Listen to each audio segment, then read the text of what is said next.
Selanjutnya yang ketiga yaitu menggunakan konjungsi temporal, yaitu menggunakan kata kemudian, setelah itu, dan selanjutnya.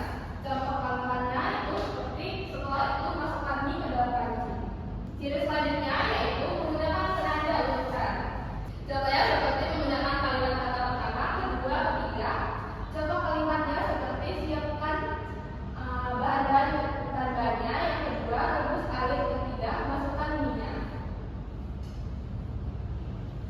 Nah, ciri dari teks prosedur itu bersifat objektif dan sistematis, yaitu langkah-langkahnya disusun secara runtut dan tidak mencolok. Contoh kalimatnya seperti aduk rata bubuk hingga tercampur lalu sajikan. Selanjutnya, memiliki tujuan yang jelas. Contohnya seperti teks ini bertujuan untuk menjelaskan bagaimana cara membuat es jeruk yang segar. Nah, jadi struktur teks prosedur itu dalam penyusunannya terdiri dari 4 bagian, yaitu tujuan, material, dan langkah-langkah penyusunannya atau pengerjaan, dan penegasan ulang. Pada tujuannya itu berisi tujuannya itu pada awal pembuatan teks prosedur, penulis biasanya memberikan penjelasan terkait tujuan dalam penyusunan teks prosedur. Yang kedua, material itu merupakan hal-hal apa saja yang perlu dipersiapkan dan dibutuhkan dalam pelaksanaan atau pembuatan kegiatan tersebut. Yang ketiga, langkah-langkah. Bagian ini pun menjelaskan bagaimana proses atau tahapan yang harus dilakukan demi mendapatkan hasil yang maksimal. Yang keempat, itu ada penegasan ulang, yang dimana ini menjelaskan tentang simpulan dari suatu prosedur yang telah dilakukan. Nah, di sini ada contoh teks prosedur.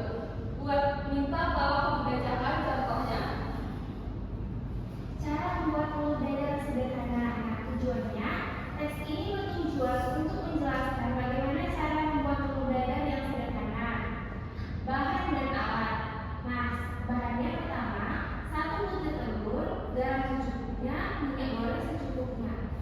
Bahan dan alatnya ada kompor, garpu, wajan.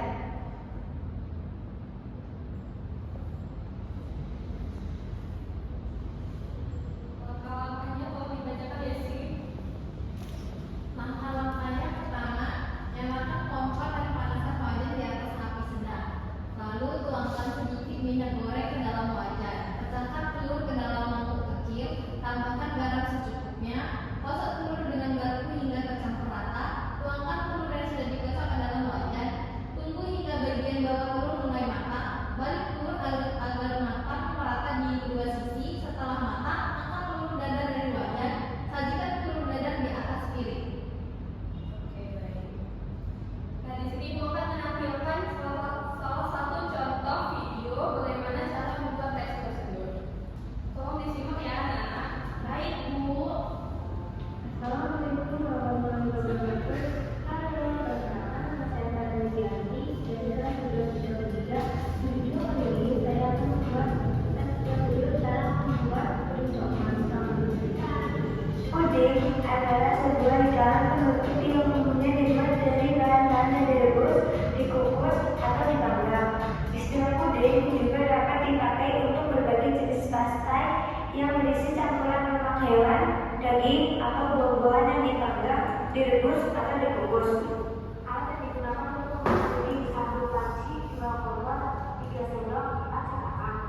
Bahan untuk membuat puding 1 puding, 2 gula, 3 air. Cara membuat puding. Pertama, kita masukkan air secukupnya. Lalu masukkan puding coklatnya.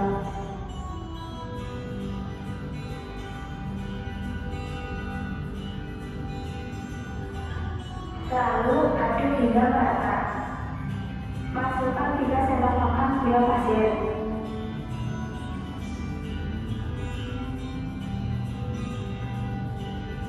Aduk dan tunggu sampai mendidih. Setelah mendidih, tuangkan ke dalam cetakan.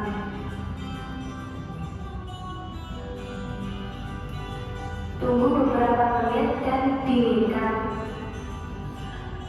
Setelah didinginkan, puding siap dinikmati.